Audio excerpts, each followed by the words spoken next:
Attention aux faux démarcheurs de la SPA qui traîneraient leurs sales pattes actuellement dans la région. Pour faire une bonne action, adoptez plutôt un chat noir. Matou Filou, des personnes se faisant passer pour des membres de la SPA feraient du porte-à-porte dans le pays voironnais. Ils prétendraient vendre divers objets au profit de l'association. Cette dernière rappelle que ces membres ne font jamais de démarchage à domicile ni ne mandatent des professionnels pour le faire. Pour éviter ces désagréments, la solution reste peut-être de prendre un chien de garde, voire un chat noir. Accusé par certains de porter la poisse, le pauvre animal a bien du mal à trouver preneur. Gaëtan Bailly a pourtant failli craquer pour une petite boule de poil.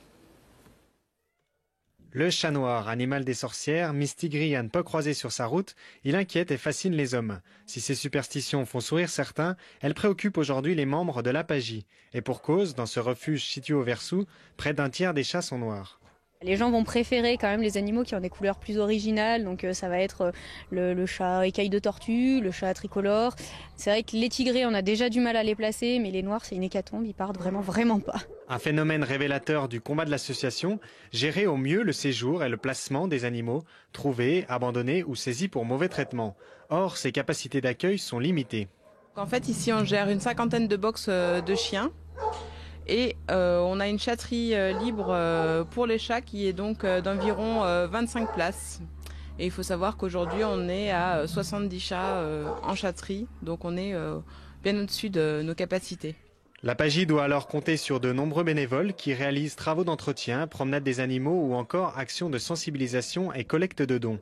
De quoi soulager le travail des 4 salariés de l'association qui s'occupent déjà de la partie administrative, des soins et de la sociabilisation de leurs pensionnaires. On essaye de les suivre au maximum comme il faut pour bien vérifier qu'il n'y a pas de maladies qui se transmettent entre eux, que chaque animal reste bien sain. Après, on a des protocoles selon certaines maladies.